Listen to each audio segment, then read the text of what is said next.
Hoy vamos a arrancar con un tema en particular, que es uno de los temas más largos de la asignatura, que es la parte de conformado. Y dividimos la asignatura en dos tipos de conformado. Esta parte que vamos a empezar a ver hoy, que es la parte de conformado en general sin arranque de viruta. Ustedes pueden conformar o formar cosas a partir de retirar parte de la materia prima y conseguir una forma que estaría escondida dentro de esa materia prima, o podemos conseguir formas a partir simplemente de procesar una determinada materia prima, pero sin perder peso, lo quieren poner así.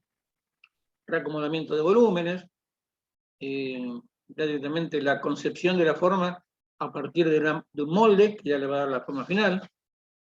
Entonces, decidimos dividirlo de esta manera porque, en realidad, la temática o la problemática de ambos procesos de conformado son bastante diferentes. Vamos a ir avanzando. Primero vamos a hacer una introducción un poquito sobre de qué se trata esto, en qué se basa la conformación de un producto sin arrancar a viruta, simplemente modificando formas y volúmenes, y cuáles son las características que tienen que tener los materiales para poder cumplir con estos requerimientos. Como dice la imagen de la presentación, vamos a trabajar con metales y con polímeros. Nuevamente, dos grandes grupos. Cuando hablamos de metales, no se circunscriban exclusivamente al acero, al 1010, no a la fundición. Vamos a hablar un poco también de aluminio, que es un metal no ferroso. Vamos a hablar también un poco de los procesos que utilizamos para transformar el cobre, en el caso del hambre, cuando hablemos de algo de trefilado, estirado. Y vamos a ir tocando distintos tipos de materiales. En general, ustedes ya han estudiado metalurgia, saben cómo se comporta un acero, cómo se comporta una fundición, cómo se comporta un metal no ferroso. Entonces vamos a hacer un repaso para ponernos nuevamente en ritmo y ahí comenzar a construir la parte de conformado, en este caso sin arranque de viruta.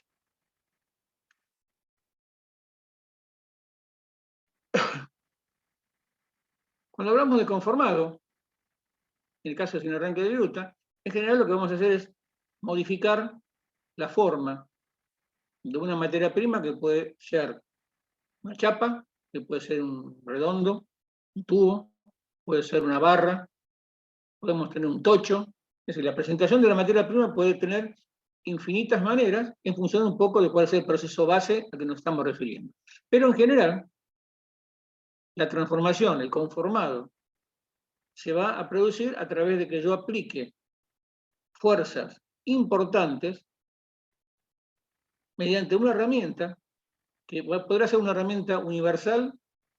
Podemos hablar de un martillo, podemos hablar de un martinete, podemos hablar de una prensa, o a través de una herramienta de forma, como en el caso del estampado de chapa tenemos una matriz, como en el caso de la inyección de polímeros, vamos a tener un molde. Entonces son los dos formas, pero en general el conformado sin arranque de viruta se trata de deformar una materia prima aplicando una fuerza importante mediante una herramienta dada. Ustedes recordarán, ¿alguien me puede decir qué estamos viendo?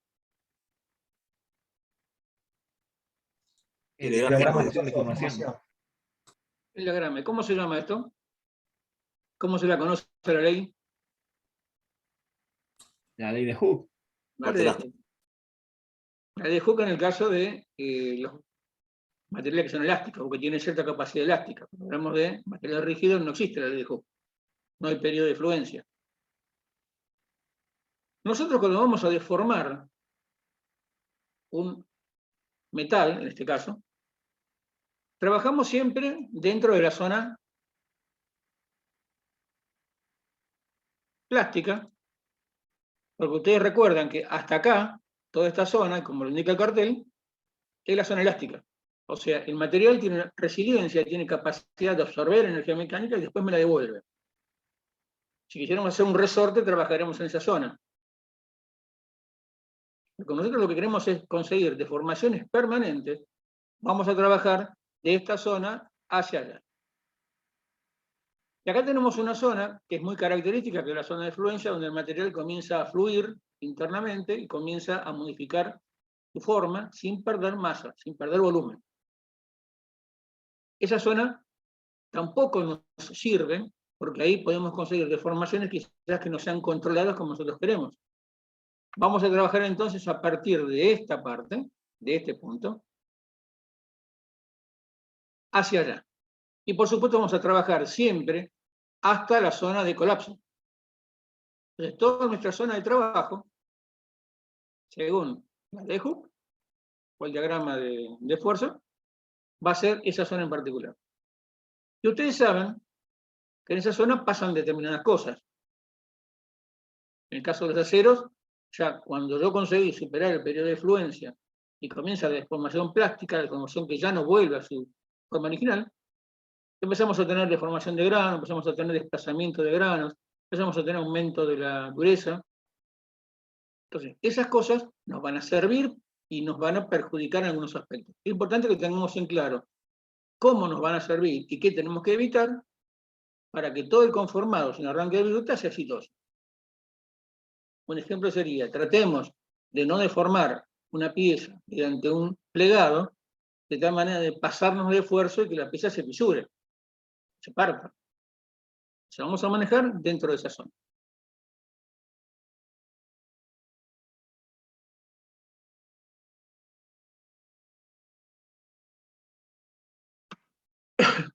¿Cuáles son los objetivos del conformado? Primero, obtener una forma. Yo puedo estampar una chapa para obtener una cacerola, puedo estampar una barra, o puedo doblar una barra para tener una estructura, puedo extrudar aluminio para obtener el marco de una puerta o de una ventana. Yo consigo formas, particularmente a través de la deformación. Pero otras cosas que yo también puedo conseguir como efectos, que tiene mucho que ver lo que yo les comentaba de qué pasa en esa zona, cuando ya superamos la zona de fluencia, es que yo puedo modificar determinadas características mecánicas del material, dependiendo, por supuesto, del material, de manera de, aplicando un esfuerzo a determinadas características, puedo aumentar la dureza, puedo aumentar la rigidez, puedo aumentar la acritud, que es justamente un fenómeno nuevo, muy buscado, puedo conseguir laminar y puedo conseguir llevar un metal que tenga la capacidad al nivel, por ejemplo, de una lámina. Y al nivel de una lámina que, dependiendo del metal, puede ser inclusive hasta transparente. Y ahí empezamos a analizar cuáles son las características que tiene que tener un material para poder ser sometido a una deformación y a un conformado sin arranque de virus. Y aparecen dos, que son las fundamentales. Ya hablando a lo mejor más puntualizado sobre los ferrosos, pero también cumple con otros materiales. Baja resistencia a la fluencia y alta ductilidad. ¿Alguien me puede decir qué significa baja resistencia a la fluencia?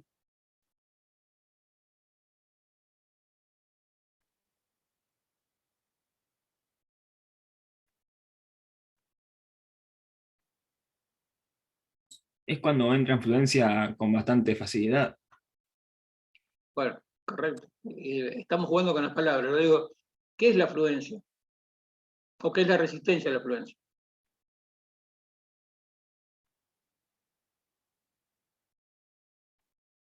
¿Qué es lo del límite de fluencia? ¿Es un concepto similar? A ver, vamos a hablar como ingenieros. Cuando entra en fluencia un material es cuando no se puede recuperar la forma.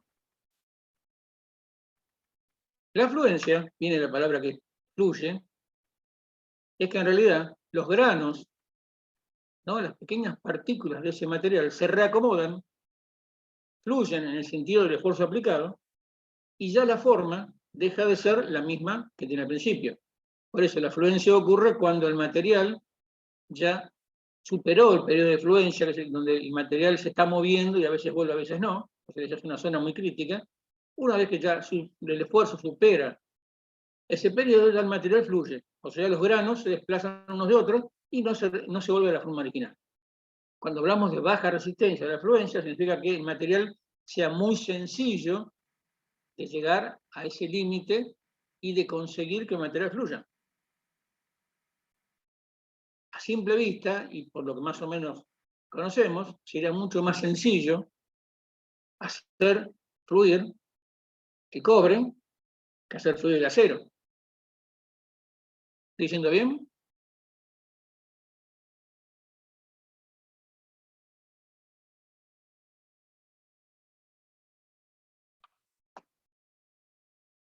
¿Dije bien o no? Sí, sí, porque el cobre es mucho más dúctil que el acero. Bueno, pero el ductilidad es otra cosa, ¿eh? No mezclemos. Por eso, son dos características, fíjense que están diferenciadas hasta en colores. Sí, lo dije bien. Ustedes me tengan que haber dicho sí, pero depende. ¿Por qué? El acero tiene un tratamiento térmico.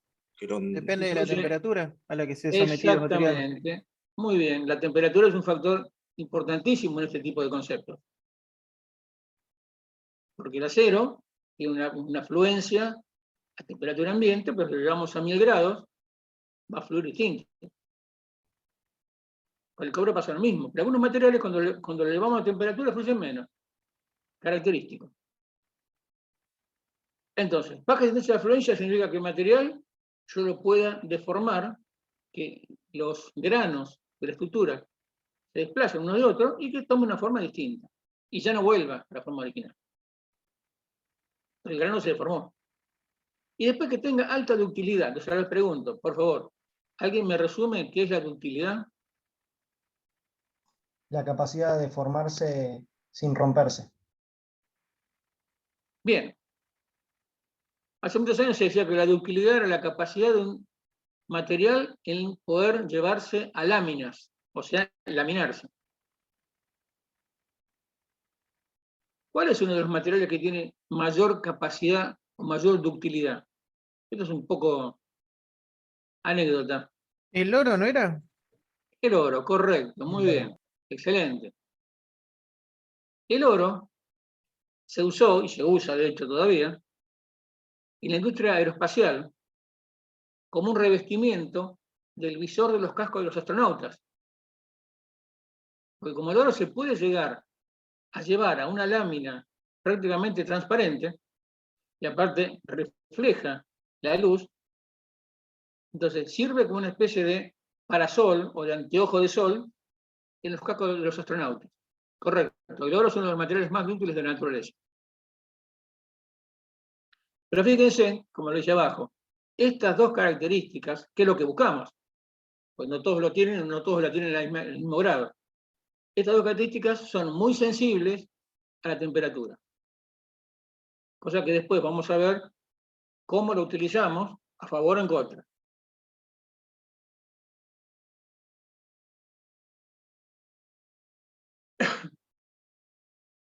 Cuando hablamos de temperatura, uno siempre dice o temperatura ambiente o temperatura de fusión, dependiendo del material. Vamos a hablar de la temperatura de recristalización. ¿Qué es la temperatura de recristalización? Es decir, ¿cuál es el efecto de recristalización? Un acero, por ejemplo.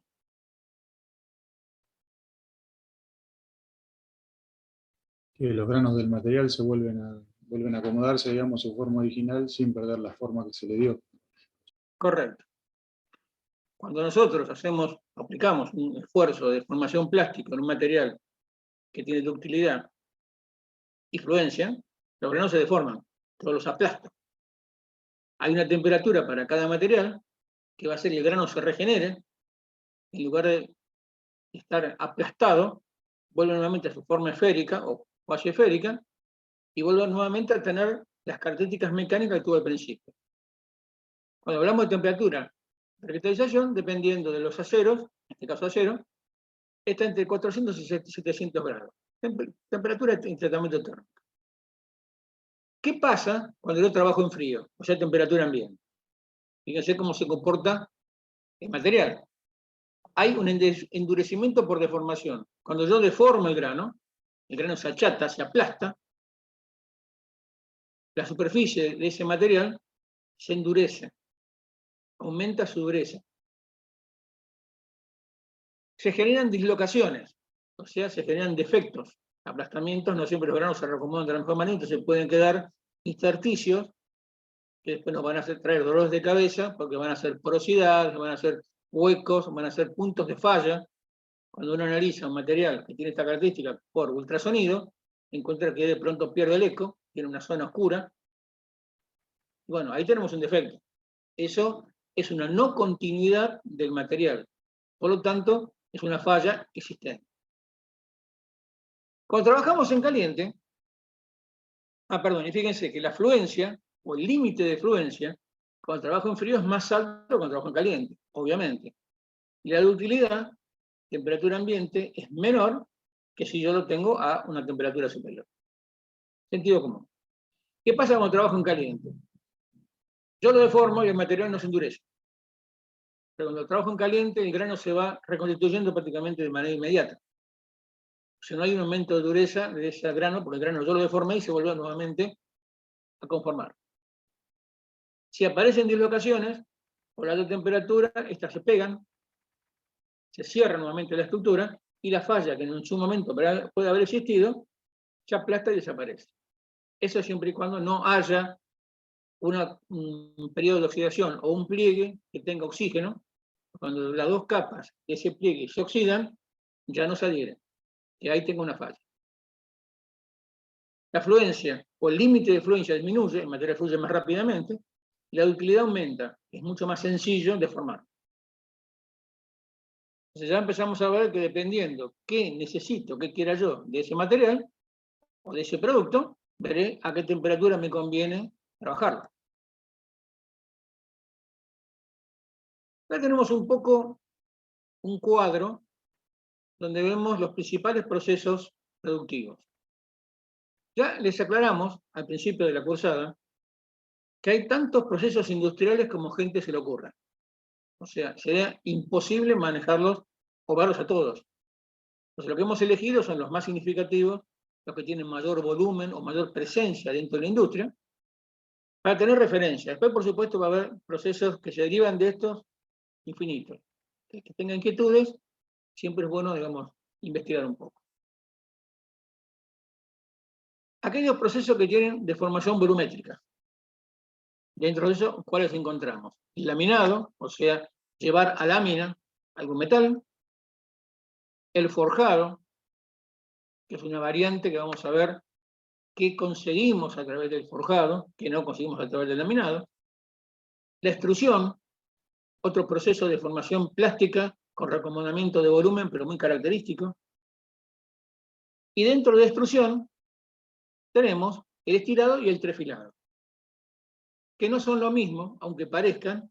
Vamos a ver cuáles son las diferencias que hay entre uno y otro, y qué conseguimos con uno y qué conseguimos con otro. Tenemos después operaciones de formado o preformado, donde aparece el doblado, o plegado, como se lo conoce en algunos lados, y dentro de eso vamos a hablar algo de troquelado. El troquelado es una licencia que nos vamos a dar, porque el troquelado en realidad hay arranque de viruta. Pero no es arranque de viruta en el cual yo voy encontrando una forma, sino que es una parte, yo desprendo una zona para tener una forma definida. Eso está en el medio, pero nos pareció importante porque hay muchas piezas asociadas al doblado o al plegado que después se terminan funcionando, troquelando. Estos son todos los temas que vamos a ver en proceso de conformado sin arranque de viruta.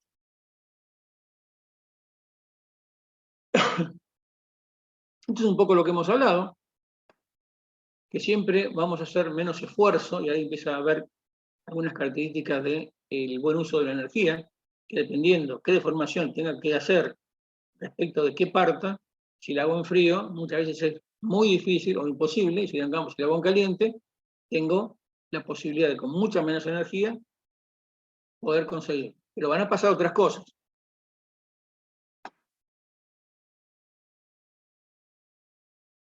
Cuando trabajamos en frío, o sea, yo voy a deformar, en este caso, una chapa o un planchón en frío, ya dijimos recién que, primero que nada, había endurecimiento por deformación. Esto es muy difícil de escribir. ¿Qué ocurre? Fíjense el tamaño de grano que tenemos acá a la entrada. Acá tenemos un par de rodillos de laminación. Cuando yo hago que la sección transversal disminuya, como les comentaba recién, los granos que antes eran, vamos a suponer esféricos, no son así, pero vamos a suponer esféricos, se aplastaban. Cuando ocurría eso, acá aumentaba la dureza, se iba para arriba, y acá empezaron a aparecer otros fenómenos asociados a la disminución de la ductilidad. Cuando algo deja de ser dúctil, se llama en general que se comienza a ser agrio. Empieza el fenómeno de acritud. La acritud es, si algo no es dúctil, cuando yo lo quiero doblar, se parte. Se fisura y se parte. Imagínense, voy a utilizar un muy mal ejemplo, pero un pedazo de queso duro, donde uno cuando lo quiere doblar, un pedazo de queso duro, de pronto aparece una fisura y se rasga. Bueno, es lo que ocurre con el metal, cuando el metal presenta el fenómeno de acritud. Y eso ocurre cuando yo lo deformé plásticamente a temperatura ambiente. Incrementa la resistencia mecánica, algo también importante. Si yo busco que esa chapa sea más resistente mecánicamente, con la deformación plástica lo puedo conseguir. Pero aparecen justamente los otros efectos. Y si yo voy a hacer una columna, dependiendo cuál sea el esfuerzo que vaya a soportar esa columna, la deformo plásticamente me puede servir o me puede ser justamente un punto en contra. ¿Qué hacemos en general cuando estamos trabajando de esta manera y queremos seguir? Lo vamos a ver en unas imágenes, un tren de laminación. Lamentablemente la pandemia nos impide ir a visitar las empresas, como el caso de Siderar, el caso de Siderca, donde podemos ver un tren de laminación. Y ahí podrían haber apreciado realmente los esfuerzos que se generan, que se aplican en un tren de laminación para hacer la deformación. Arrancamos con una lupia que tiene 20 centímetros, 200 milímetros de altura, y llegamos a una chapa de 1/8, 3 milímetros. Toda esa deformación, toda esa aplicación de energía, justamente va consiguiendo esto. Ahora, imagínense si yo tengo que rebajar un planchón de 200 milímetros de espesor, llevarlo a 3 milímetros de espesor, la energía que tengo que poner en juego es tan grande que no lo podría hacer. Porque cada vez que yo voy haciendo una deformación y voy pasando de un stage a un stage, o sea, de un tren de rodillos a otro, porque yo no puedo reducir todo de una sola vez, sino que va haciendo una secuencia, cada vez que yo lo reduzco y aplico energía, se va endureciendo más, los granos se deforman cada vez más, la chapa se hace cada vez más dura, cada vez más agria, llega un momento que la chapa se va a partir, se transforma en vidrio.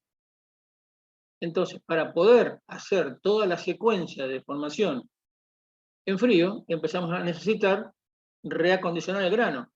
Y la única manera que lo conseguimos es a través de un proceso de recocido.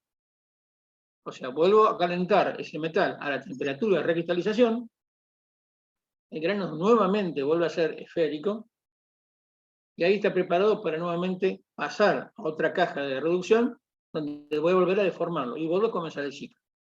Esto van a ver que lo vamos a hacer también cuando hagamos estirado o trefilado, para conseguir que los alambres, por estado de acritud, cuando yo los envuelva, no se quiebren. ¿Hasta ahora vamos bien? ¿Se entiende lo que estoy hablando? Sí. Ok. Perfecto. Entonces, seguimos avanzando. Trabajo en frío. Fíjense que se consigue mejor precisión. Una característica importante. Los trenes de laminación, para todo lo que sea línea blanca, para chapa, línea blanca y línea automotriz, que son chapas muy finas, cada vez más finas, donde necesito tener una muy buena terminación, porque ustedes la chapa de un auto no está pulida, simplemente así se obtiene el tren de laminación. Las últimas cajas de reducción tienen cilindros que están rectificados, ya están todos rectificados, los últimos son, digamos, los de mejor calidad, para poder obtener una chapa de muy buena calidad, sin ningún tipo de marca, sin ningún tipo de impronta, donde yo pueda tener una bobina de chapa, que después la estampo, obtengo una puerta de un auto, obtengo la puerta de una heladera, y son inmaculadas, no tienen ningún tipo de marca. Eso lo consigo únicamente con deformación en frío. La última parte. En realidad, las reducciones son mínimas, necesito que la chapa no tenga ningún defecto. Cuando hacemos deformación en caliente, justamente la decarburación del carbono presente en el metal, cuando se va enfriando, se hace una cáscara. Esa cáscara se pega en los rodillos de laminación y va haciendo como un sello en toda la vuelta. Entonces, toda esa cáscara va marcando la chapa en cada vuelta que da. Pero generalmente la deformación en caliente se hace para chapas gruesas.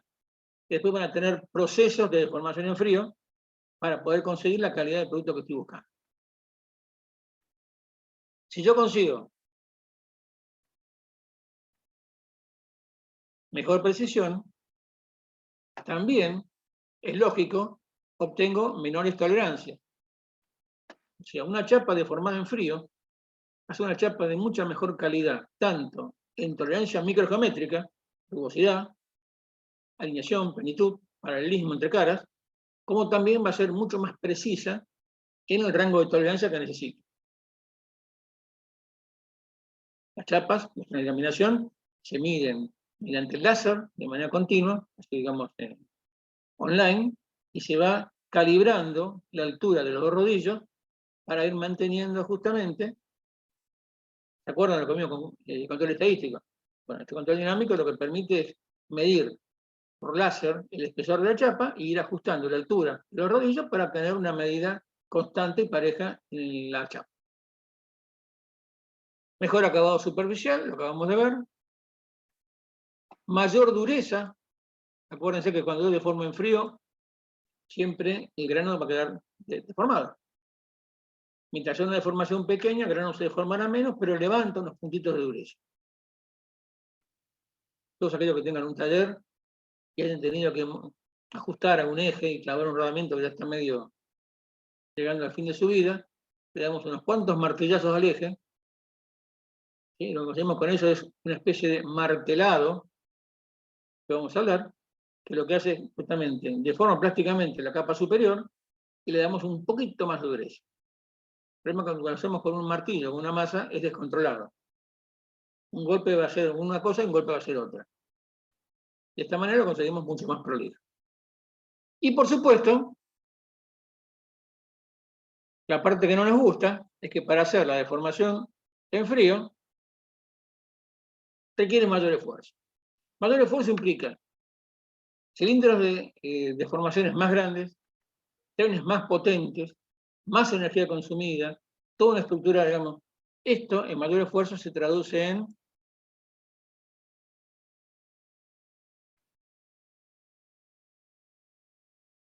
mayor peso, mayor dinero. Pero bueno, es un producto que yo le entrego una bobina a la fábrica de heladeras y la fábrica de heladeras estampa y obtiene la heladera directamente sin hacer ningún proceso de terminación superficial.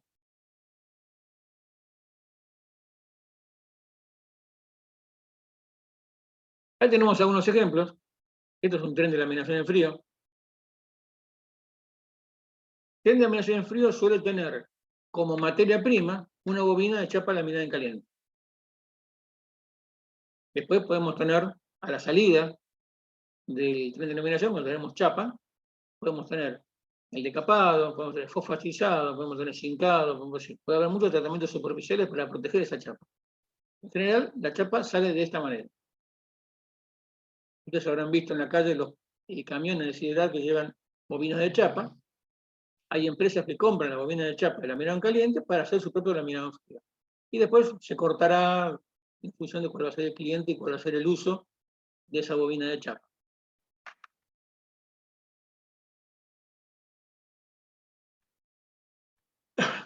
Resumen, característica de ahora trabajar en caliente. Encima de la temperatura de recristalización, acuérdense, entre 400 y 700 grados. Podemos deformar mucho más la pieza que en la deformación en frío, por un tema de que la pieza no se va a hacer tan agria, no va a aumentar tanto la dureza, y aparte la potencia necesaria es mucho menor. No endurece la pieza, ya lo vimos, porque mantiene el grano más o menos de la forma original. Y empiezan a aparecer los inconvenientes. Precisión dimensional más bajo. Ya le comenté, cuando hacemos laminado en frío, conseguimos chapa de excelente calidad. Cuando lo hacemos en caliente, no. Fundamentalmente por, primero, los espesores que manejamos.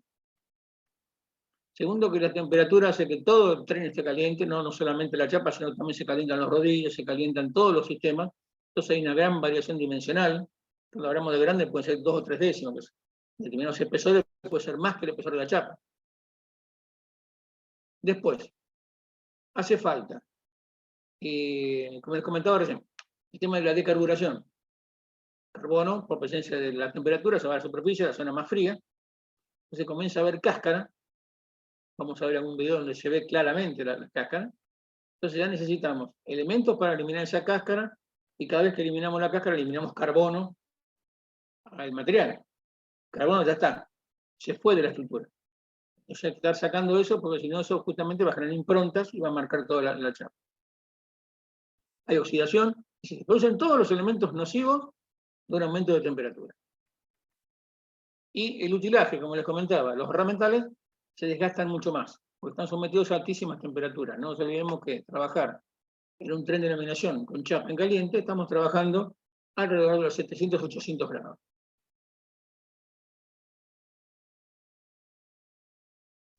Daniel, Señor, esa decarburación que decís que se queda en las cáscaras y que termina saliéndose del material, eso vos lo retirás, no lo metés de vuelta en el material.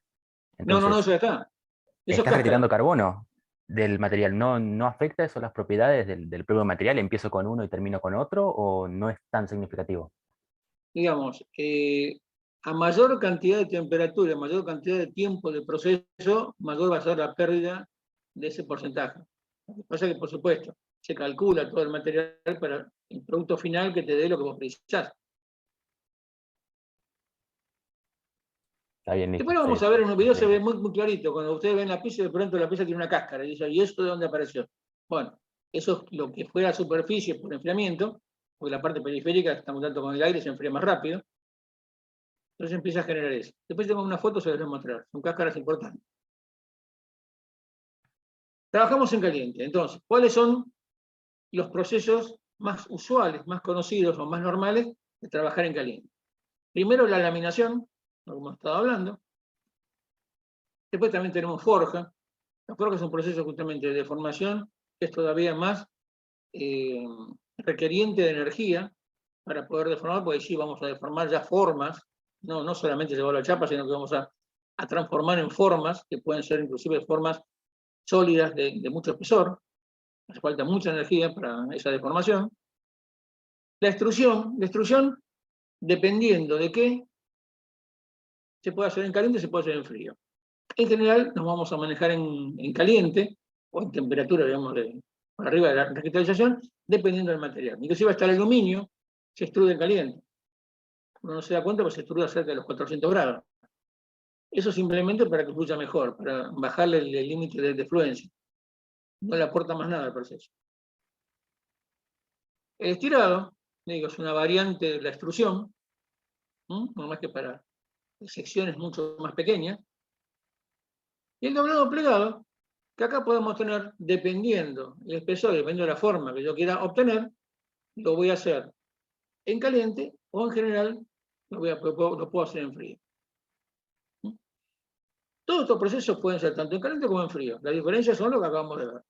Energía, calidad, requerimiento, y lo que es bueno para el proceso y lo que es malo para el proceso. El embutido es un proceso muy particular, no lo vamos a ver, porque aparte tampoco hay tanto volumen. Si a alguien le interesa, podemos charlar un poquito.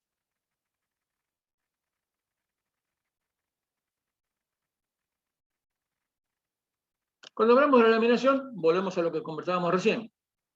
La laminación en caliente se trata de hacer pasar un planchón, una lupia, un chapón, dependiendo del espesor. En general, Siderca, la colada continua entrega lupias, creo que de 400 milímetros de altura, y en cerca de 12 etapas conseguimos una chapa de 2 o 3 milímetros de espesor, todo en caliente ya, ¿no? con temperaturas que están cerca de los 1000 grados. Lo lindo de estar en tren de terminación es que podemos apreciar el tocho o el planchón, el color que sale cuando sale del horno continuo, ingresa al tren y vamos a ver las distintas etapas. Entonces, nuevamente, comienza la deformación, tenemos los cristales de grano del material de una forma, lo deformamos y sigue avanzando. La diferencia que tenemos cuando trabajamos en caliente, que la misma temperatura que conserva todavía el material genera justamente la recristalización. O sea, no hace falta un horno previo o un horno que esté en el medio entre dos etapas de transformación. La misma temperatura que ya trae el material genera justamente la conformación nuevamente del grano. Por eso no hace falta etapas de recocido en un tren de terminación en caliente.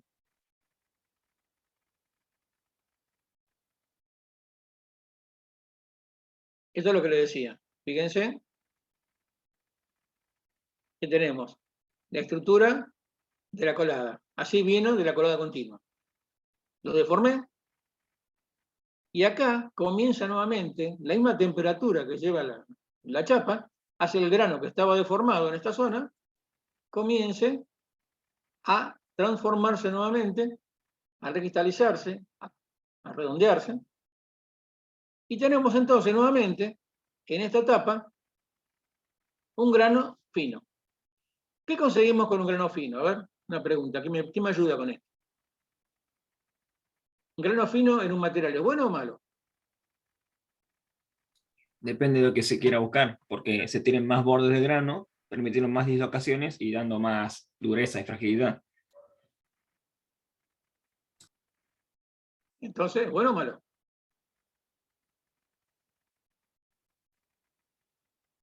Y eso depende de lo que se quiera lograr.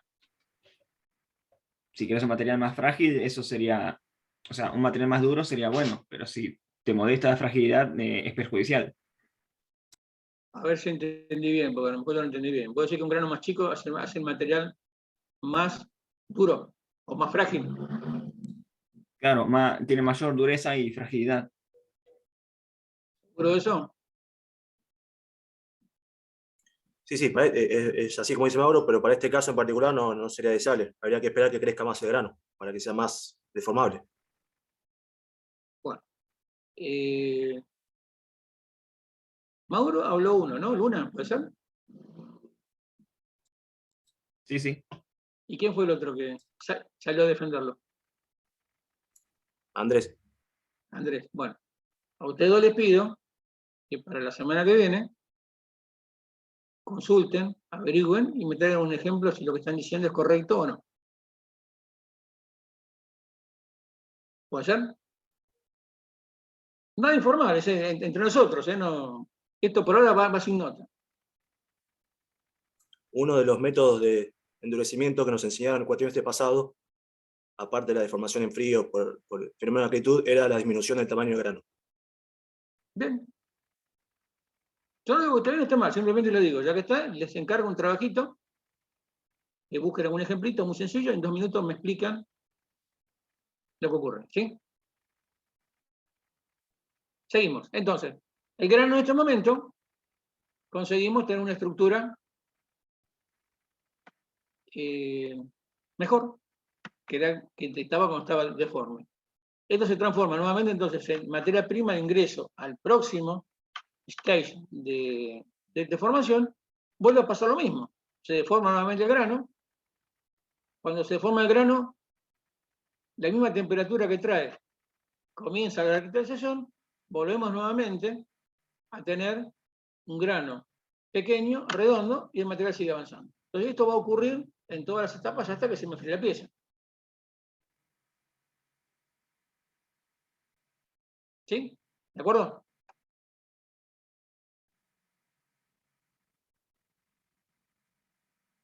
Bien. Ventajas. ¿Cuáles son las ventajas de trabajar en caliente? Algo habíamos mencionado.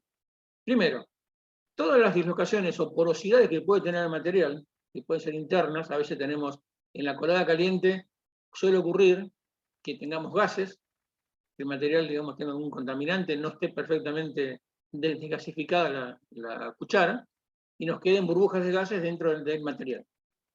Si no hay presencia de oxígeno, cuando yo aplasto deberían pegarse esas dos capas y no debería haber problema. Pero a veces eso no ocurre. Tenemos inclusiones que pueden ser de otros materiales, o podemos tener justamente burbujas de gases que han quedado atrapadas cuando comienza a solidificar. Ustedes saben que las piezas o todo lo que sale de la cuchara, en una colada continua, solidifica de afuera hacia adentro. Justamente porque tenemos la parte, digamos, expuesta a la temperatura, y la parte interior, la cáscara, comienza a solidificarse de afuera hacia adentro. Y hacia adentro el núcleo es el que se mantiene más tiempo líquido, va solidificando de manera más lenta. Por eso es que hace falta una mazarota. Nosotros estamos haciendo piezas fundidas, una mazarota que va a cumplir la función de ¿qué? ¿Para qué sirve una mazarota? ¿Saben lo que es? No.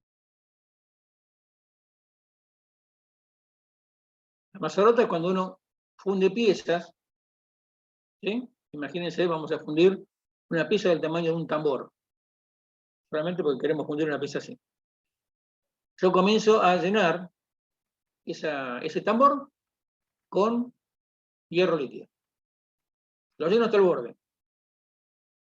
Cuando comienza a enfriarse, se va a comenzar a enfriar la periferia, que es la parte más expuesta. Y el centro se va a mantener caliente o líquido por más tiempo. ¿Y eso qué va a pasar? Cuando comienza a solidificar, se va a comenzar a generar un hueco, se lo conoce como rechupe, es que el material se va solidificando y va, justamente, se va absorbiendo, toda esa masa líquida se va solidificando y va dejando un hueco. La mazarota, de fundición, es una especie de surtidor que lo que va haciendo es aporta material cuando se va solidificando y van quedando los huecos. Lo que se llama el montante de una pieza es una cantidad de material en el cual la solidificación, el enfriamiento, se va sirviendo de ese material líquido, va rellenando ese hueco, se va generando, y aparte permite que el desgasificado, todo lo que es la escoria de la fundición, vaya a la superficie. Entonces, en una fundición, la parte de mazarote y la parte de montante son las partes del material de peor calidad. Porque ahí tenemos justamente escoria, tenemos rechupe, tenemos huecos, porque el material fue surtiendo, y la pieza sale sana. ¿No lo vieron esto? Yo imagino que sí. Sí, el enfriamiento no lo tenía con el nombre de Mazarota. ¿Cómo, perdón? Sí, el proceso de solidificación, pero no sabía el nombre Mazarota, no lo tenía. Usted lo conoce así en fundición, Mazarota. Después, si quieren, le puedo traer la información también. Entonces, cuando tenemos sopladuras o tenemos pequeñas burbujas, la ventaja del material caliente es que si no hubo presencia de oxígeno, la puedo aplastar, se pega y el material es sano. Los granos gruesos o prismáticos, o sea, los primeros granos de la pieza, pues la pieza se fue solidificando sin ningún tipo de control, simplemente va corriendo por una plancha y se va enfriando, se solidifican como solidifican. Si bien cada material tiene su estructura, su ADN, pero después los granos, yo los voy refinando con el trabajo en caliente. Cuando vamos refinando, los voy haciendo más chiquitos, más prolijitos. Entonces, hasta tener una estructura de grano fino. Yo puedo manejar la estructura de grano con el trabajo en caliente. Y las propiedades físicas generalmente se mejoran debido al refinamiento del grano.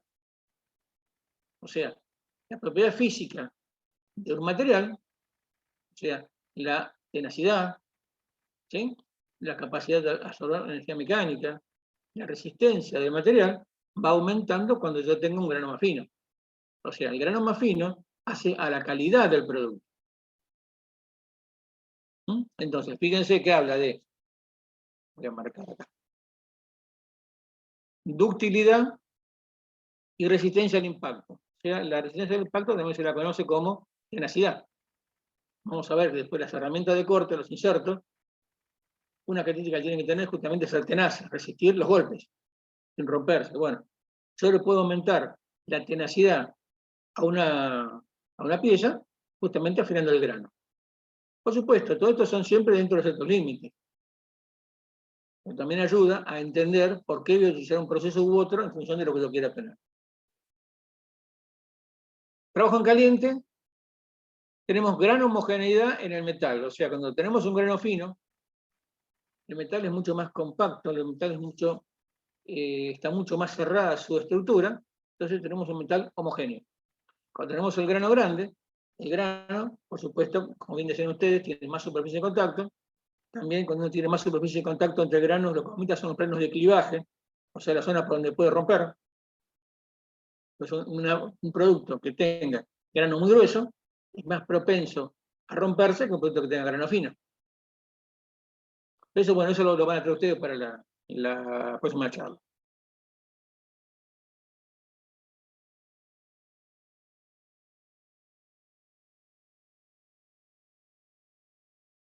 ¿Cuáles son las desventajas de trabajar en caliente?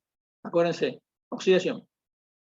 Cuando tengo trabajo en caliente, el material está expuesto al oxígeno, y el material en caliente es ávido de oxígeno, se oxida, comienza la decarburación y empezamos a tener problemas justamente de, si tengo una porosidad, no se pega, empiezan a aparecer de efectología por línea de fluencia, el material fluye distinto en el centro que en los costados.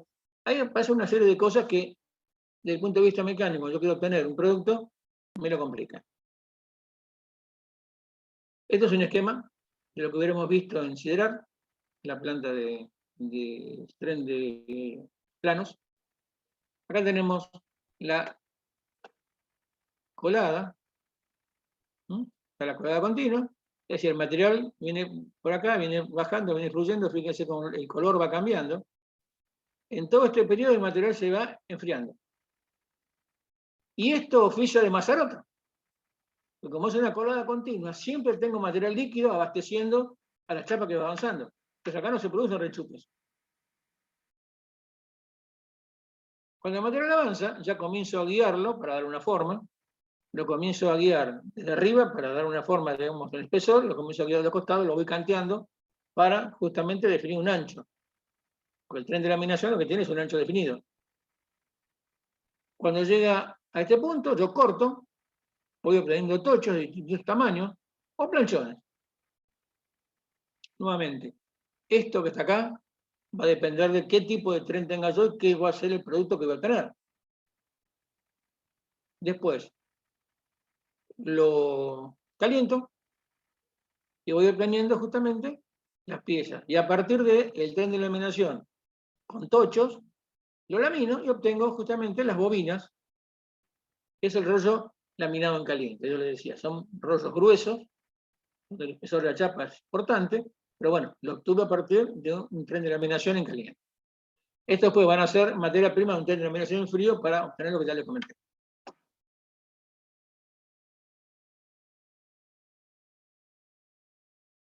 Esto que tenemos acá es una bobina de un tren de laminación en caliente. Primero, fíjense el color. Y acá estamos en presencia de 800, 900 grados largos. Y fíjense también el espesor de esa chapa, o ese chapón que estamos bobinando. Ahora, esto, que es el eje del bobinador, está a la misma temperatura de la chapa. Por eso les decía que todos los elementos de un tren de laminación en caliente sufren al igual que sufre la chapa. Vamos a ver en algún video cómo se enfrían, tanto con agua como con aire, los órganos de movimiento, porque si no, comenzarían a fluir directamente también los cilindros. Pero los cilindros son mucho más resistentes, pero también son de acero, o de fundición en muchos casos. El tren de laminación, en caliente sale del horno, avanzamos con todas las etapas de laminación, pero en tren de laminación, estas partes, todas estas partes son, en el tren, se denomina la zona de desbaste. Los cilindros son los devastadores.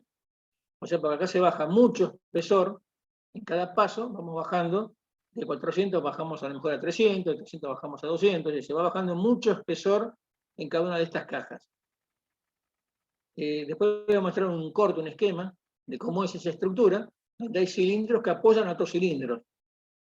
Y el primero de estos, este que está acá, es el rompeescama, el breaker.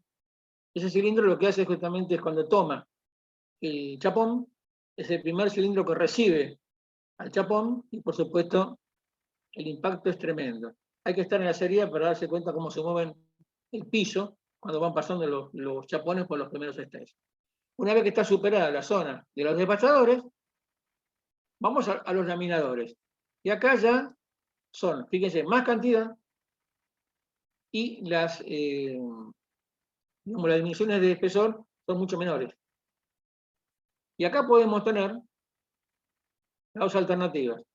El laminado en caliente se acaba acá y va como producto a un tercero, o lo puedo traer a una estancia de recubrimiento o de cobertura superficial, donde hago el decapado, o sea, el decapado es una limpieza, hasta con ácido, justamente para sacarle toda la suciedad, la grasa, el agua, todo lo que está dando vuelta, está en delaminación, lo limpio, y después tengo las etapas de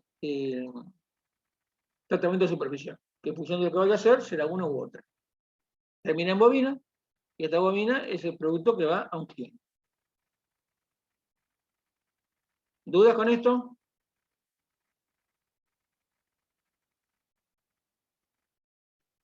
Seguimos entonces. Esto que les acabo de mostrar acá, el detalle A, es lo que ahora van a ver en corte. Esto sería, yo estoy parado, digamos, mirando a la entrada de la chapa. La chapa es lo que está marcado en rojo. Los cilindros de trabajo, o sea, los cilindros que van a deformar la chapa, los que van a apretar la chapa, son estos dos de color amarillo claro. Fíjense la proporción en tamaño. Y los cilindros que están en este rosa se llaman cilindros de respaldo. Para que tengan una idea, en un tren de planos, el de Siderar, tenemos, esto es una chapa que va a tener aproximadamente 1,90 m de ancho, el largo va a ser en función de cómo fluye el material, el espesor va a ser variable en función de qué caja estemos hablando, pero acá tenemos más o menos 1,90 m, porque las tablas, o sea, la parte de trabajo del cilindro, suelen ser de 2,40 m, 2,50 m, 2,20 m, dependiendo del tren. El diámetro de este cilindro, de los cilindros de trabajo, estamos hablando de que pueden ser 600 milímetros, 700 milímetros, y el largo total de ese cilindro puede estar en el orden de los 4 metros. Los cilindros de arriba, y el peso de esos cilindros estamos hablando de entre 12 y 15 toneladas, cada cilindro. Cuando vamos a hablar de los cilindros de respaldo, ahí estamos hablando de cilindros que tienen aproximadamente entre 6, 7 y 8 metros de largo. El diámetro de la tabla puede estar en el 1,40 m, y el peso puede estar arriba de las 40 toneladas. Hay inclusive cilindros de respaldo que son de casi 100 toneladas de peso cada cilindro. Esos son para deformaciones, digamos, muy grandes. En el país no hay quien las haga. Hay 4 o 5 empresas en el mundo que son capaces de fabricar eso, porque tienen que colar 100 toneladas y mecanizar 100 toneladas. No lo hace cualquiera, ¿sí? Pero esto es lo que ocurre en un tren de laminación. Una deformación en caliente. Todo esto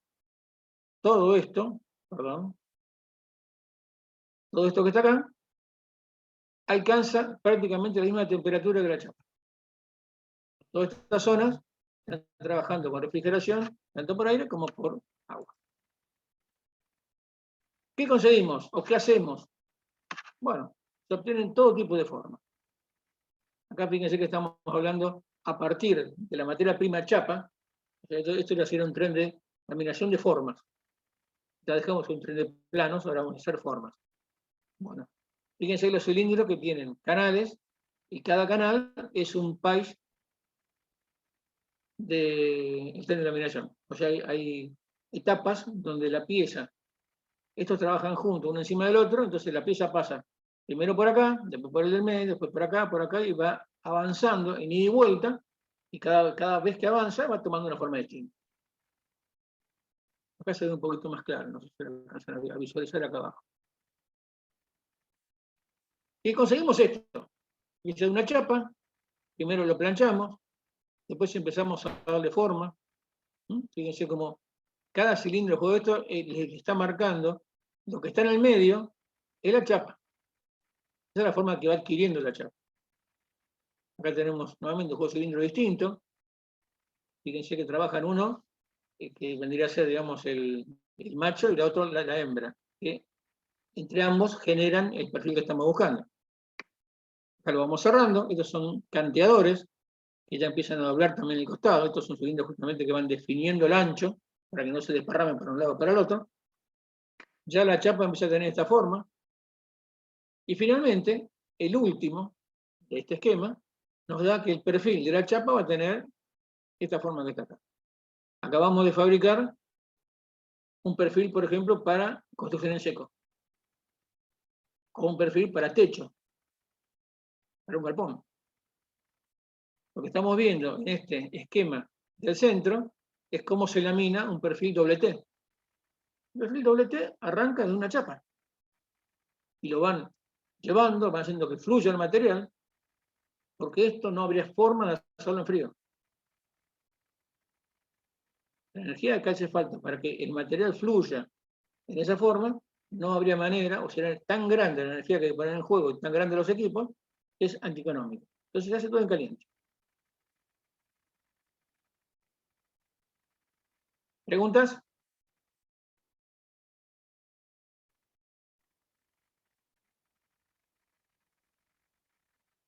Seguimos. Bueno, acá tenemos otros esquemas, un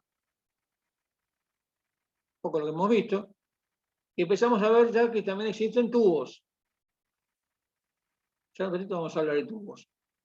Tenemos zonas de laminado, zonas de lubricación, y después tenemos también, trabajando con palanquilla, vamos a obtener tubos, que es lo que podemos haber ido a ver así cerca, perfiles, barras o alambres. Estos un poco son todos los subproductos que se obtienen de un tren de laminación, de un proceso de deformación en caliente. Vamos por un video. Gracias, Ramón.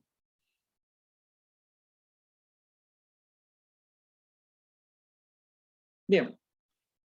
Hasta ahora con el tema de trabajo de chapa, frío o caliente, ¿quedó claro? Ustedes ya esto lo han visto, quizás ahora lo vieron desde el punto de vista más industrial, más enfocado al producto, no tanto al proceso, porque esto va a ser base, va a ser materia prima de los próximos procesos que vamos a ir viendo. La idea es empezar de la materia prima básica, cómo surgen justamente determinados insumos que van a servir de entrada para otros procesos. Y ahora aparece uno de los procesos que a lo mejor menos se conoce y más importante porque tiene un uso, digamos, muy sensible en determinados rubros en particular. La parte de tubo sin costura. ¿Alguien me puede decir qué diferencia hay entre un tubo y un caño?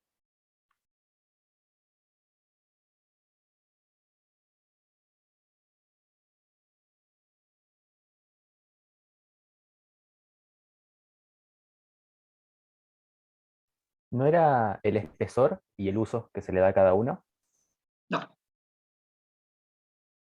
¿No tenía que ver con el diámetro exterior? No, tampoco. Los caños generalmente son de acero y los tubos pueden ser de otro material.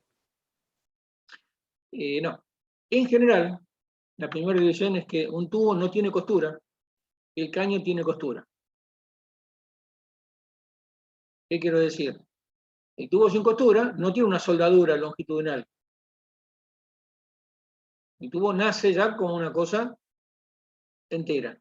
En cambio, el caño negro, el caño se usa para instalaciones eléctricas, el caño se usa mejor para riego, entonces esas actividades de bajo requerimiento técnico, en algún momento fueron chapa, se cerraron, se soldaron, y tenemos un tubo, pero un tubo con una falla controlada, que es la soldadura. ¿Y por qué es importante la fabricación de tubos sin costura? Primero porque la forma de fabricarlo no es tan fácil como la otra, y aparte el uso que le vamos a dar.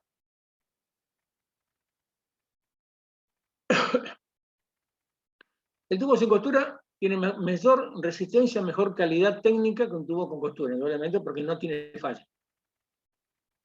La soldadura, por mejor hecha que está, es una discontinuidad. Alrededor de la soldadura pasan cosas. Nuevamente el carbono se precipita alrededor de una soldadura, quedan zonas que son mucho más expuestas al ataque de los productos corrosivos. Es decir, todas esas cosas ocurren en un caño que está soldado. En el tubo sin costura no, porque es homogéneo totalmente. ¿Dónde se usa el tubo sin costura? Fundamentalmente se usa el petróleo y la petroquímica. ¿Y por qué? Justamente porque son tubos de mucha más calidad técnica que un caño que tiene costura. Piensen en algo. Nosotros hacemos una instalación, una perforación de petróleo que puede estar 1500 metros, 1800 metros de profundidad. Calculamos más o menos 18 cuadras de profundidad. Y toda esa tira de tubos, que es la de conducción, por la que va a surgir el petróleo, si quieren, o el gas, es también importante de toda la tira de tubos. Es decir, que entonces el tubo, el de arriba de todo, sostiene las 18 cuadras de tubo de profundidad. Entonces no podemos arriesgarnos a que tengamos una falla estructural en un tubo y se nos caiga toda la tira al fondo. Primero, por lo que cueste. Segundo, porque nos anula el pozo. Entonces el tubo de petróleo, el tubo de petroquímica, pero más que nada el de petróleo, tienes un tubo de excelente calidad, excelentes prestaciones, totalmente sano, cumple con normas muy rigurosas, justamente por lo que cuesta esa instalación. Porque esa tira se desprende, hay un tubo que se rompe, se cae el resto, es muy difícil recuperar todo eso, muy costoso recuperarlo. Entonces, ¿para qué lo utilizamos? Para el caso de tubing, o sea, para conducción, el tubo de petróleo, para encamisado, porque también, ustedes saben, si no se los cuento, una perforación para petróleo no es únicamente el tubo por donde sale el petróleo que va metido en la tierra. Hay varias capas de tubos, uno dentro del otro, que cada capa tiene una función, unas son resistenciales para que no se aplaste por los movimientos de la tierra, otros serán para conducir fluidos o aire o lo que fuera a contraflujo para justamente generar la salida. Es decir, toda una serie de encamisados concéntricos y cada cual cumple su función. Para justamente las líneas de transporte, ustedes si ven los tubos de transporte de petróleo, las tuberías son justamente también de esto, porque una pérdida, una fisura, lo que fuera, bueno, deja fuera de servicio una instalación, aparte hay una contaminación. Y fundamentalmente cuando queremos conseguir tubos especiales, como puede ser por ejemplo para cardanes o para transmisiones, que tienen que ser huecos porque algo pasa por dentro, también se utiliza este tipo de tubos y después se los deforma, vamos a ver, por trefilado o por estirado. Entonces, los usos son muy particulares y por lo tanto el proceso de fabricación también es muy particular.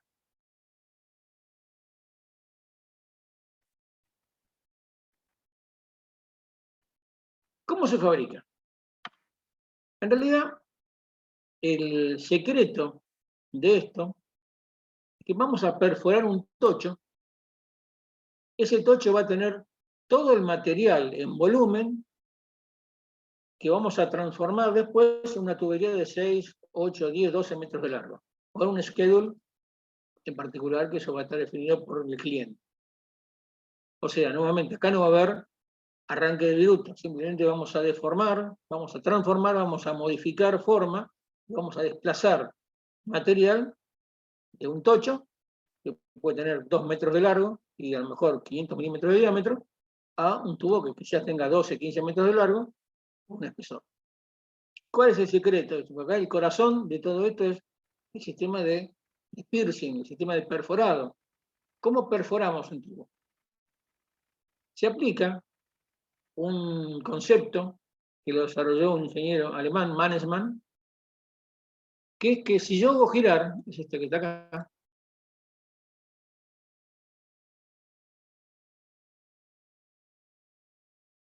si yo utilizo 2 cilindros troncocónicos, o sea, son bicónicos y cortados, y los pongo con los ejes cruzados, cuando esos cilindros giren, van a generar que lo que pase por el medio tenga un sentido de avance. Físicamente, esos dos cilindros icónicos cruzados, el eje que pase por el medio, la barra que pase por el medio, va a tender a avanzar, de movimiento espiral. Entonces, lo que se hace es colocar una bala, que es un eje con una cabeza de carburo de tungstenio, una cabeza de, si lo quieren más llamar vidia, de un material extremadamente resistente, es un conglomerado de materiales, no es un material, digamos, natural, que tiene la capacidad de absorber rozamiento y alta temperatura. Y lo que hacemos es colocar esa punta en el centro del lingote, de esa barra, y colocamos la barra dentro de esos cilindros, y esos cilindros van a empujar la barra contra esa punta. La van a empujar girando. Y la barra, como está a alta temperatura, se va a clavar en esa punta, y la punta va a comenzar a perforar ese lingote, generando justamente el primer orificio. Eso se llama piercing, es el perforador. Una vez que conseguimos que ese tubo, que cuando se perfora, todo el material que estaba en el centro va a pasar a la periferia, o sea, se va a estirar. Se arrancó con 2 metros, que ya cuando termine el perforado ya tenga 8 o 9 metros. Y ahí lo que comienzo es a utilizar el mismo sistema, sistemas similares, para ir ajustando tanto el diámetro exterior como el diámetro interior. Pero el secreto de la manufactura de tubos sin costuras se pasa por el perforador, por el piercing. Acá también tenemos un tapón, o sea, un sistema similar. Estas barras suelen tener entre 6 y 10 metros de largo. Y una vez que perforan un tubo, se sacan, se reemplaza por otra, esta se enfría, y después tienen un ciclo, tienen 4 o 5 barras del mismo tipo que se van cambiando de pieza a pieza. Esto va uno tras el otro. Después tenemos nuevamente, para conseguir ajustar o calibrar ya el diámetro interior, lo hacemos girar por un sistema similar, pero ya la cabeza no es una perforadora, sino que es una cabeza que es calibradora. Va generando el diámetro interior. Y el tubo fluye. Y cada vez que hacemos un pasaje de este tipo, el tubo cada vez se estira más, porque estoy reubicando el material que lo compone. ¿Se entiende el proceso del sistema? ¿Lo han visto? Sí, profe. Yo particularmente nunca lo vi. Y el eje que tiene la punta esa de tungsteno tiene el largo del caño final, digamos, ¿no? Sí. Estos suelen Sí. tener entre 6 y 8 metros de largo. Creo que hay una foto por ahí. Ahora vamos a mostrar el video justamente cómo se hace. Entonces la primera etapa del perforador es esa. Después, bueno, se va cambiando y va pasando a los distintos ejes que son de calibración, donde se va consiguiendo ajustar. Inclusive, en algunas etapas, cuando veamos el trefilado, se coloca una cabeza que es corta, y se hace circular, y esa cabeza se clava contra una herramienta y el tubo fluye alrededor.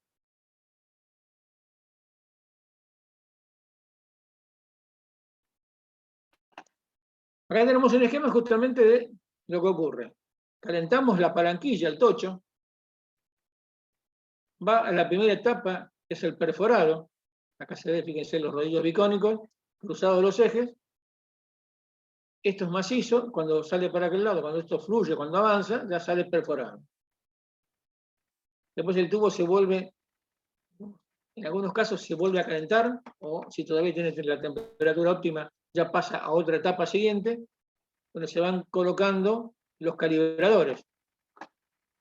Fíjense que este sí, que calibre espesor de pared, o sea, los de afuera son fijos, entonces el caño hacia afuera no va a ir, y como yo lo obligo con el diámetro interior calibrado, que es más grande, el material nuevamente se sigue estirando. Cuando ajustamos el espesor de pared, dejamos un elemento calibrado interno y lo hacemos avanzar, ya ahora reduciendo el diámetro exterior. Entonces, el sistema es siempre el mismo.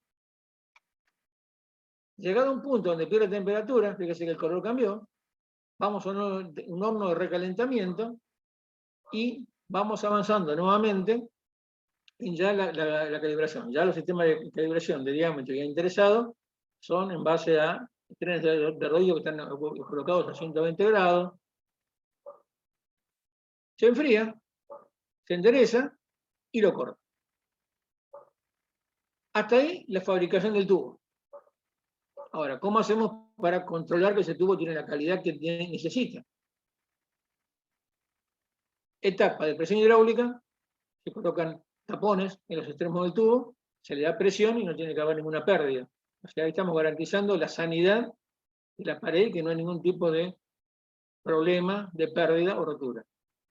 Y después se le hacen corrientes parásitas, o sea, corrientes de Foucault, algo muy conocido, que lo que genera con eso es verificar por variaciones de corrientes parásitas si tenemos algún tipo de defecto, alguna fisura. Después le hacemos ultrasonido, y ahí verificamos que haya eco de fondo, digamos que no se pierda, que todo el material está sano. Y después lo que tenemos también es partículas magnéticas, que si el cliente lo requiere, también se pueden hacer. Se baña el tubo con una sustancia que tiene partículas magnéticas y puede ser o fluorescentes o simplemente por alineación de partículas. Si no pasa nada de eso, no hay ningún tipo de discontinuidad. O sea, el producto es correcto. Se lo mide y se despacha.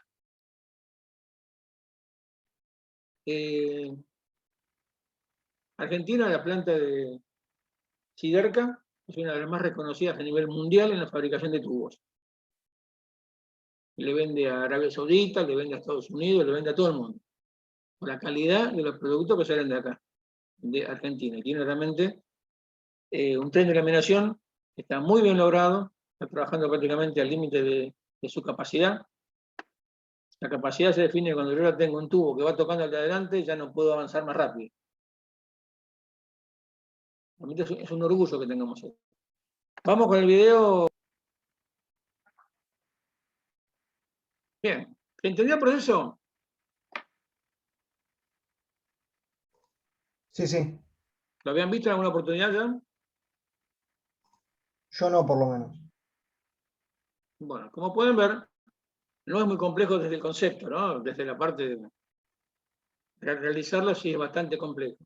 Pero lo importante es que entiendan que para generar tubos sin costura, el corazón del proceso es el proceso o el concepto de Mannesmann. Esos dos cilindros bicónicos, ejes cruzados, que hacen que el tocho avance sobre la punta perforadora, y a partir de ahí, eso se va a utilizar en varias oportunidades más, justamente para hacer avanzar el tubo sobre un tocho que le va a calibrar el diámetro interior o el diámetro exterior. La sanidad del producto es fundamental, por eso tantos controles, y por eso estos son tubos extremadamente costosos. ¿Sí? No se usan para todos, ¿no? Sería impagable.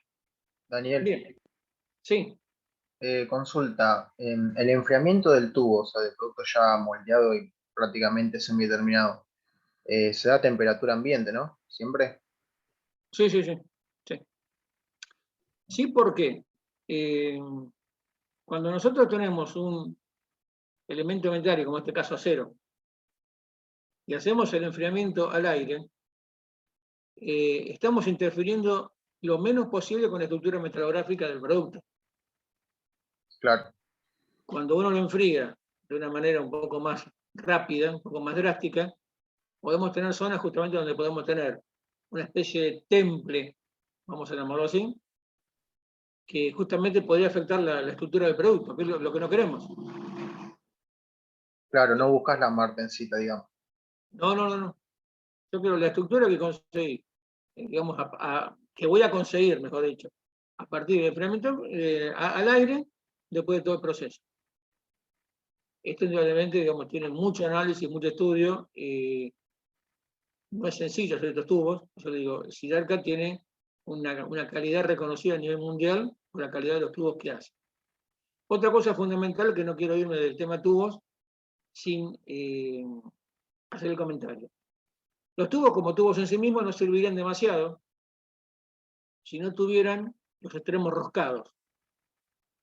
Acuérdense lo que yo les comenté al principio. La tira de arriba de todo el tubo, de la parte de arriba de la tira es la que sostiene a todo el resto del tubo. Pues se va armando, sí, en el pozo, lo que hacen, colocan un tubo, lo roscan el que viene, lo bajan, roscan el que viene y así. Entonces, siempre el último es el que sostiene todo lo que está colgando en el fondo del tubo. Por eso es fundamental tener roscas especiales de altísima calidad, porque de la rosca va a depender de que eso después se pueda levantar, o se zafe o se caiga.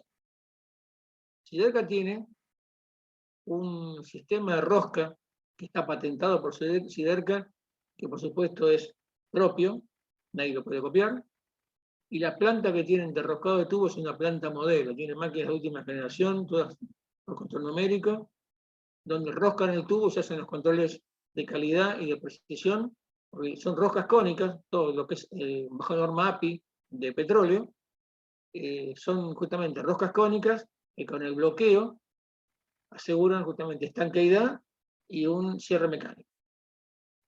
Entonces, es fundamental también el tipo de roscas en los extremos del tubo para garantizar la sanidad de toda la instalación y toda la conducción de producto. Siderca tiene más cosas, tubo de calidad y una rosca también de excelente calidad. Bien, vamos a hacerle propaganda a Siderca. Te hago la última, Daniel. Dale. ¿El roscado ese es con arranque de viruta o es laminado? No, es arranque de viruta. Ah, está. Ese. La planta de roscado, sí. Vamos a ver después el laminado de roscas, para que lo vean. En realidad, el laminado de roscas me da roscas de buena calidad desde lo resistencial, justamente pues una especie de laminado, es decir, lo que hacemos es justamente compactar la escritura y todo, pero para tener precisión y la exactitud que requieren las roscas de este tipo son mecanizadas con arranque de viruta. Vamos a pasar a otro proceso, lo que estamos hablando de procesos en caliente. Otro de los procesos, primero que es uno de los más antiguos, y segundo es uno de los más utilizados cuando buscamos características mecánicas en la pieza. Y aparece la forja. Todos han escuchado hablar de la forja, quizás algunos lo han tenido la oportunidad de ver, el tema del forjado. La forja como concepto simplemente es golpear algo, deformarlo a golpes. Lo que vimos recién era deformarlo mediante un tren de laminación, mediante presión aplicada. Bueno, acá vamos a aplicar presión, pero podemos aplicar presión de manera dinámica o de manera estática. La forma es deformar, perdón, la forja es deformar un elemento de manera controlada. Al principio, digamos, los primeros forjadores fueron los herreros, que fabricaban las piezas, los arneses para la caballería, fabricaban a partir de un pedazo de hierro, con mineral de hierro, se hacían su propia acería, si quieren, y después, mediante alta temperatura con una fragua, iban ablandando el material y lo iban formando mediante golpe, con una masa. Así también aparecieron los primeros cuchilleros, o las primeras espadas que se utilizaron eran forjadas de esa manera. Es muy común ver en las películas de la época de los romanos, donde está el herrero forjando justamente espadas. Aunque el tema arrancó mucho antes también, ¿no? Nuevamente tenemos una herramienta, que puede ser una herramienta especial para obtener una forma especial, o una forja libre, como les decía, mediante golpes, que puede estar dado a mano o mediante una mano.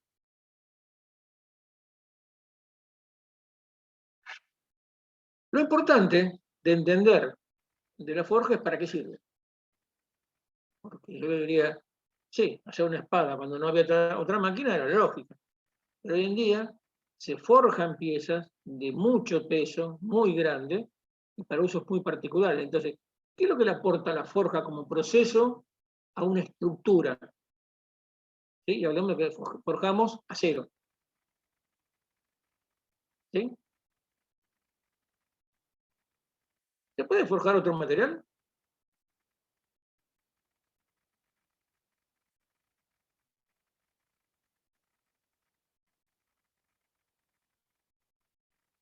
Buena pregunta.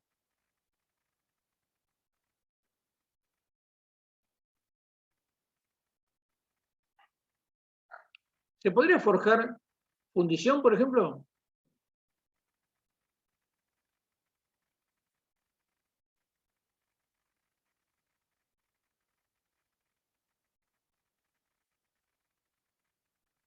¿Hay alguien ahí? Sí, no, es más frágil la fundición. Claro, la fundición es frágil, no permitiría una gran deformación en el forjado. Vamos a ir al extremo. La fundición no acepta ninguna deformación. Ustedes imagino que habrán visto la diferencia entre una fundición y un acero, un hierro y una fundición. Pasa por el porcentaje de carbono, pero también pasa por otra cosa. El acero tiene lo que se llama fibra. Cómo solidifica, acuérdense de la colada continua, ya sea el planchón o sea el tocho, si yo pudiera cortarlo, vería un montón de fibras, ¿no?, de todos los granos alineados, como si fueran realmente cables internamente, que me da una cierta característica mecánica. La fundición no tiene eso. La fundición no tiene fibras, son un montón de granos que están uno al lado del otro, nada más.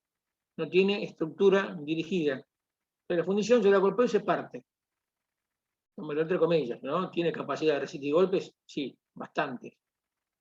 De hecho, los cilindros del tren de laminación que yo les mostré, los de trabajo, son de fundición. Pero son fundiciones muy particulares. Lo que digo es, yo no podría forjar una pieza de fundición, no la podría deformar, porque la fundición no se deforma. Una vez que solidificó la forma que tiene. Sí puedo modificarla arrancando virutas, le puedo descubrir una forma escondida, pero no la puedo torcer, no puedo doblarla.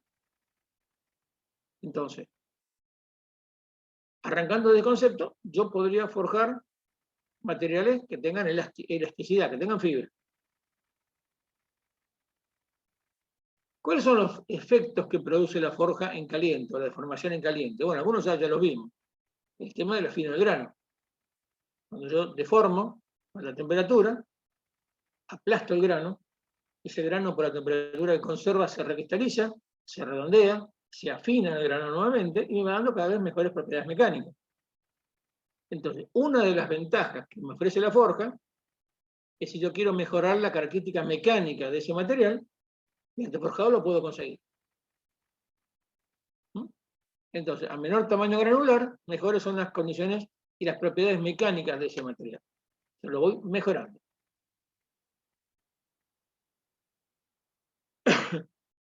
Esto es lo que acabamos de ver también recién, el mismo efecto que ocurría en el tren de laminación. ¿Qué otra cosa más consigo con el forjado?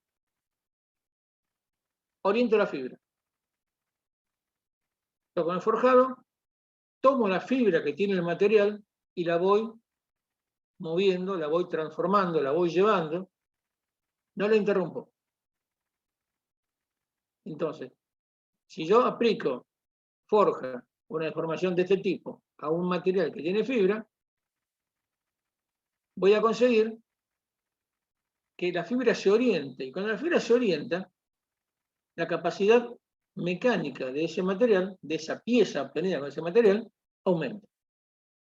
El hecho de decir, como tenemos acá el ejemplo al costado, la fibra que venía longitudinal con la pieza, cuando yo la deformé y hice un clavo o un remache, fíjense que la fibra que hizo fue simplemente se acomodó, se redireccionó, pero no se interrumpió. Cuando yo mecanizo y obtengo ese remache a partir de eliminar todo este sector por corte, todas estas fibras quedaron cortadas. O sea, mecánicamente no tiene ningún efecto. Es un ramillete que yo corté. Van a ser pedacitos que quedan sueltos. Entonces, la característica mecánica de este remache versus este es muy inferior. Fundido, como les comentaba, no tiene fibra, son todos granos que están uno al lado del otro. Mecanizado, yo corté todas las fibras, por lo tanto, esta parte no sigue atada a esta parte de ninguna manera. Y con el forjado lo que hice fue llevarlo y darle sensación de continuidad. Una característica que es buscada, vamos a ver en qué tipo de piezas, pero fundamentalmente aquella que tiene que ser resistenciales a esfuerzos importantes. Y finalmente, la tercera característica que me ofrece la forja como proceso es que me sanitiza, no sé si está bien dicho, elimina todos los defectos que puede tener el material. Ya le digo, siempre y cuando hayan quedado internos de la pieza y no haya presencia de oxígeno. Si no, eso no ocurre. Yo tengo porosidad, tengo burbujas, tengo, digamos, algún tipo de inclusión que mediante la temperatura lo puedo eliminar. Yo forjando, apretando esa pieza, compactándola, consigo que las paredes se vuelvan a unir y darle sensación de continuidad. Entonces, mejora mucho la calidad del producto.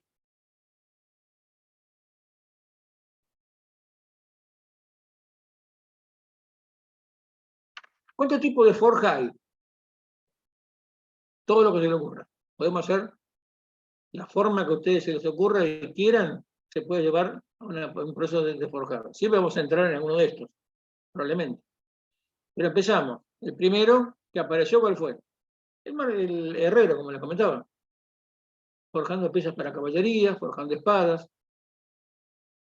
Y fíjense que aparece un concepto, esto se los cuento porque es pregunta de examen, ¿no? Algunos compañeros de ustedes en algún momento se quedaron pensando, entonces ahora se los cuento. Las famosas espadas japonesas, las katanas, como se ven en la foto de abajo, ¿por qué son tan famosas?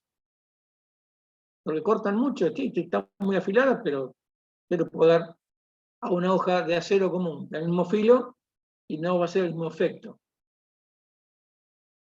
Las espadas japonesas, las katanas, los sables katana, eran piezas forjadas en las cuales se han encontrado piezas que tienen hasta 500 capas. O sea, tomamos una pieza de acero, la calentamos en la fragua, la doblamos, la martillamos. Una vez que eso ya se extendió, lo vuelvo a calentar, lo vuelvo a doblar y lo vuelvo a martillar y así voy haciendo. Se ha hecho ataques químicos. Algunas espadas que se han encontrado y se han contado 500 láminas que han sido 250 plegados, si lo quieren poner así. Si a alguno le gusta, hay un programa que a mí me gusta mucho que es Desafío sobre Fuego, ya está en el canal, donde se recrean mediante justamente procesos metalúrgicos, fundamentalmente de forja, armas antiguas. Entonces, ¿El acero de Damasco no se hace también de una manera similar? El acero de Damasco es este. Ah, está bien. El acero de Damasco es esto. Lo que pasa es que el acero de Damasco, es decir, el acero de Damasco es porque la procedencia se hizo famoso porque el acero de Damasco, cuando uno hace todo este tipo de forja, de múltiples capas, después cuando afila y ataca con ácido, aparecen todas las capas. Y queda un dibujo realmente muy lindo, ¿no? Donde se ven todas las capas del metal y forman unos dibujos muy bonitos. De ahí viene justamente porque el damasquinado, o el acero Damasco, bueno, viene de la zona del norte de África, y justamente la ciudad de Damasco, donde se hacen todo ese tipo de trabajo. Son muy famosos los orfebres de Damasco, tanto para hacer cigarreras como para hacer un montón de cosas. Pero bueno, el acero viene ahí. Es un efecto decorativo. En realidad, lo importante, a lo que voy es que yo consigo, mediante forja, dar una resistencia mecánica a esos espacios. Los prácticamente eran indestructibles. Uno las puede colocar, ya han hecho pruebas, tomándolas de un extremo, las dobla, se curvan, no se parten. Entonces, eso se consigue justamente, es uno de los efectos que se consiguen con la forja. ¿Por qué? Porque no tiene impurezas, no tiene ningún inconveniente en su sanidad y permite justamente eso. Y aparte de haber conseguido que se endurezca la superficie, porque cuando vamos golpeando, acuérdense que vamos consiguiendo aumentar la dureza. Cuando calentamos volvemos a regenerar el grano. Y cada vez el grano es más fino. Y cuando tenemos el grano más fino, mejoran las propiedades mecánicas del elemento que estoy haciendo. Bueno, de ahí viene justamente la fama de las espadas japonesas. De tema de la fragua. Después aparece el forjador mecánico. Ya cuando el hombre intentó hacer modificaciones o intentó hacer forjado de grandes piezas, ya la fuerza muscular ya no alcanzaba. Entonces recurrieron, por supuesto, al vapor primero y a todos los elementos mecánicos para ir consiguiendo los esfuerzos que eran necesarios. Entonces empezaron a ver forjas a vapor, que lo que hacían era levantar el pilón y lo dejaban caer. Era por peso. Aparece el martillo mecánico. El sistema es el mismo. Pasa exactamente lo mismo. Lo que pasa es que permite manejar piezas de otro volumen. Variantes, aparece la forja horizontal. La forja horizontal, la característica que tiene es que al no haber movimiento alternativo, y si bien lo hay, pero es de manera horizontal, no hay tanto impacto, entonces no hay tanto movimiento de estructura, no hay tanto rotura de piso y esas cosas. La máquina, digamos, trabaja contra sí mismo. El efecto se produce, sí. Y esto es muy usado, este tipo de sistemas, por ejemplo, para forjar burones, es decir, lo que va a ser un tornillo. La primera parte de la formación de un tornillo se hace por forjado, y después se rosca. Bueno, las forjas horizontales tienen ese efecto. Son muy rápidas y los esfuerzos que hay en el entorno y en la maquinaria son mucho más bajos que en la forja vertical. Acá tenemos varios tipos. Lo que le comentaba de los tornillos. Yo parto de un eje, comienzo a deformar y finalmente lo rosco. Hay cosas, por ejemplo, las selectoras de la caja de cambio de los vehículos están electroforjadas. O sea, por una bobina, por corrientes parásitas, por inducción, calienta una zona en particular, no todo, solamente la zona donde voy a hacer una bochita donde va a pivotar esa palanca, y después por una forja con una herramienta, golpeo, genera la forma y se enfría. Todo un solo movimiento. Eso se conoce como electroforja.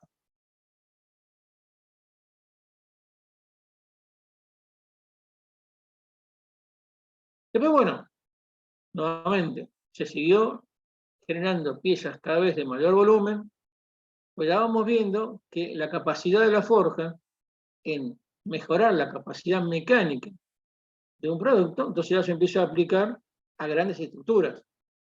Entonces ya se empezaron a trabajar muchos puentes, allá por en la época del 30, del 40, eran todos puentes roblonados o remachados, donde no se soldaba nada, simplemente se colocaban remaches. Ustedes habrán visto las películas de Nueva York cuando van haciendo los famosos puentes de Brooklyn. Es un puente que está remachado.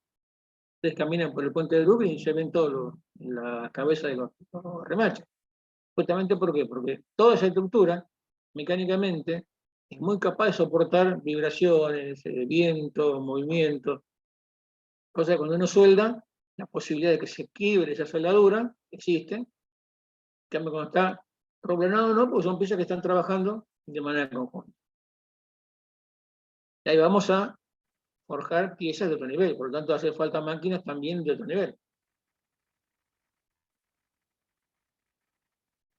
La forja por laminado, una variante de lo que estamos hablando, se utiliza mucho para hacer cuchillos, para hacer resortes.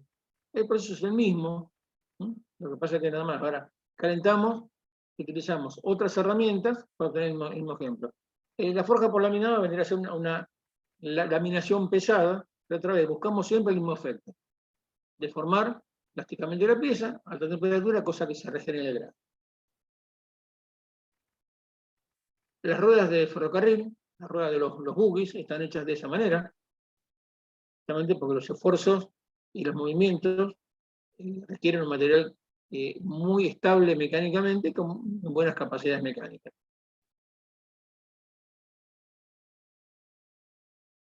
Todas piezas para lo que sea sistemas hidráulicos, para grandes rodamientos, donde hace falta piezas, digamos, que soporten mucha exigencia, hacen de esta manera. El video de esto lo tengo, es muy interesante, para ver cómo se hace. Fíjense que estamos partiendo de un tocho redondo, y vamos a llegar a un aro, que va a ser soporte de un rodamiento de grandes dimensiones.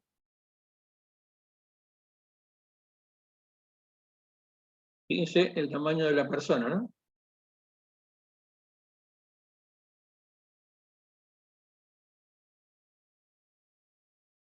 También tenemos nuestra parte de forja, pero en frío. Ya les dije, la forja es una deformación plástica donde hace falta mucha energía. Entonces, la forja en frío se usa para casos muy particulares. Y ahí aparece lo que había preguntado, el tema de las roscas. ¿Se pueden forjar roscas? Sí.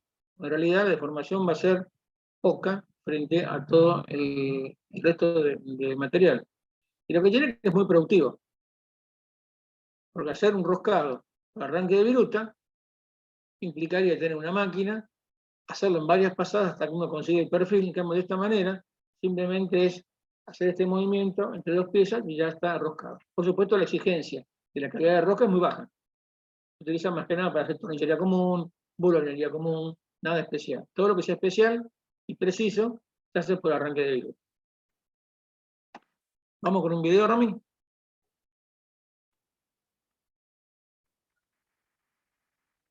Bien.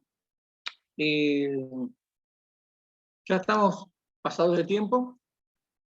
Vamos a seguir la clase que viene. Acuérdense la tarea que les di a estos dos muchachos. Vamos a poner en claro el concepto que hablamos. Por supuesto, es solamente para darles un trabajo, nada más. Vamos a dejar de compartir. Bueno, sobre lo que vimos hoy, ¿hay alguna duda? ¿Algún comentario que quieran hacer? ¿Algo que les haya quedado, por lo menos, para preguntar? Daniel, yo me quedé pensando, ¿no? ¿Qué sucede con la fragilidad en el proceso de forjado? Porque, o sea, una disminución en el tamaño de grano genera un aumento de la resistencia, pero muchas veces ese aumento de la resistencia viene asociado con un aumento de la fragilidad, como sucede en el caso de una laminación en frío, que también disminuye el tamaño de grano, aumenta la resistencia, pero tenés asociada la fragilidad detrás. ¿Qué sucede en el forjado en ese caso? A ver, yo creo que lo dije, si no, se los digo ahora. Todos los procesos industriales persiguen algo. Nosotros con el caso del laminado en frío perseguíamos, ¿qué cosa? Buena terminación, buena calidad.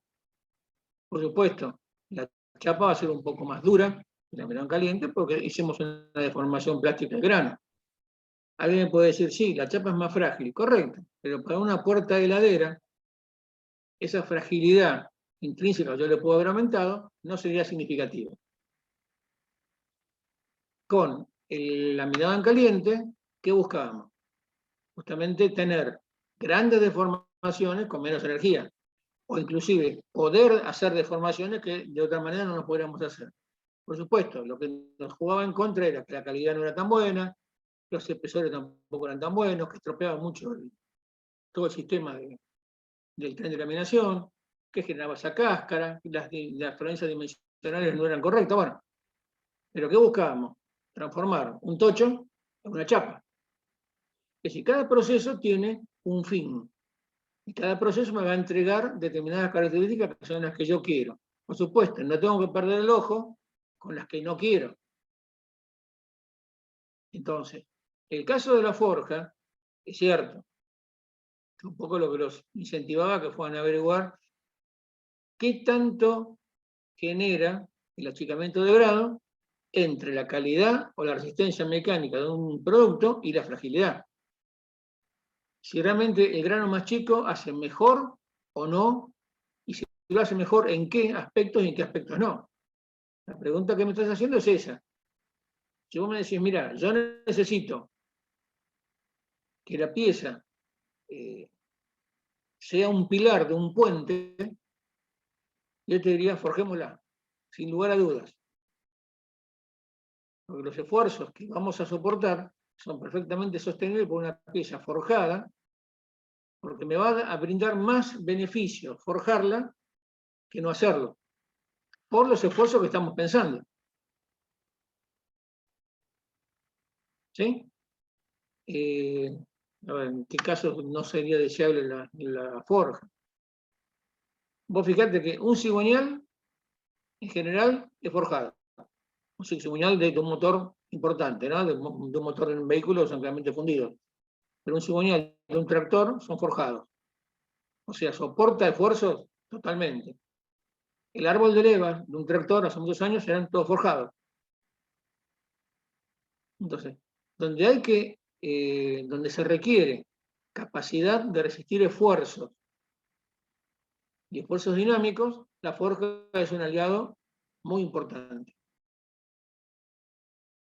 Después para otros productos no, donde yo a lo mejor quiero hacer una pista de rodamiento, quizás yo no lo haría forjado. La pista de rodamiento, ustedes ven, se saca de un tubo sin costura. O el tanque de gas, un tanque donde voy a almacenar oxígeno a presión, y quizás la forja no sea el más idóneo. Justamente porque va a estar sometido a presiones oscilantes, o sea, porque un tubo, las pruebas que se hacen en un tubo de gas, de GNC o de un tubo de oxígeno, son justamente verificar que por esfuerzo repetitivo de inflarle y que se desinfle, yo puedo tener justamente un ciclo de histéresis donde en algún momento falle algo de la estructura. Lo estoy fatigando. Entonces quizás para ese caso no me convenga. Y otra vez, ustedes tienen que buscar desde el punto de vista del proceso lo que les entregue ese proceso que ustedes necesitan y medir lo que no necesitan. No sé si soy claro. Sí, Daniel. ¿Está claro? Si no, nos volvemos a conversar. Hoy es martes, de jueves, volvemos a charlar del tema. Yo les voy a preguntar si quedan dudas, y si quedan dudas, lo conversamos nuevamente. O sea, sí, un poco lo que dicen siempre, o sea, que también nos dijeron lo de ciencia de los materiales, que depende de la aplicación vas a optar por uno u otro proceso, digamos, ¿no? Es que nuevamente, dependiendo siempre de lo que uno necesite. Vamos a ver, en la próxima clase probablemente, cuando hablemos de extrusión de aluminio. El aluminio se extruda. Y ustedes saben que yo la resistencia mecánica muchas veces la consigo por la forma y no por el material. Cuando hablamos de momento de inercia, ¿qué es lo que me está dando? Una idea de la resistencia estructural que puede tener una columna, que muchas veces no tiene nada que ver con el material. Yo consigo mejores calidad, mejores, digamos, características estructurales de una pieza muy esbelta, pero con la forma adecuada. Es la vieja discusión de qué es mejor para una columna sólida, maciza, o una columna, digamos, estructural, que inclusive esta puede ser soldada o rolonada. Va a depender. Lo que sí, estoy seguro que la columna que se esbelta o rolonada va a pesar mucho menos que la otra. Entonces, donde el peso sea importante, ahí el proceso ya me guía para un lado. Donde el peso no es importante, yo puedo optar por el más económico. Ahora, si yo tengo que hacer un avión, ¿no? La estructura de un avión, por supuesto que va a ser de aluminio y reticulada, porque lo tengo que poner arriba. Y todos los kilos que ponga de más arriba son combustible, energía. ¿Qué queremos? ¿Rígido o no rígido? Más o menos rígido y liviano. Bueno, entonces ahí ya me va direccionando a qué proceso tengo que utilizar. ¿Entienden? Sí, Daniel. Bien, gente, los dejo. Ya estamos pasados de hora, les pido disculpas, pero no quería cortar el video. Nos encontramos el jueves nuevamente. Cuídense, cuiden a sus viejos, cada tanto díganle que los quieren. Y nos vemos el jueves.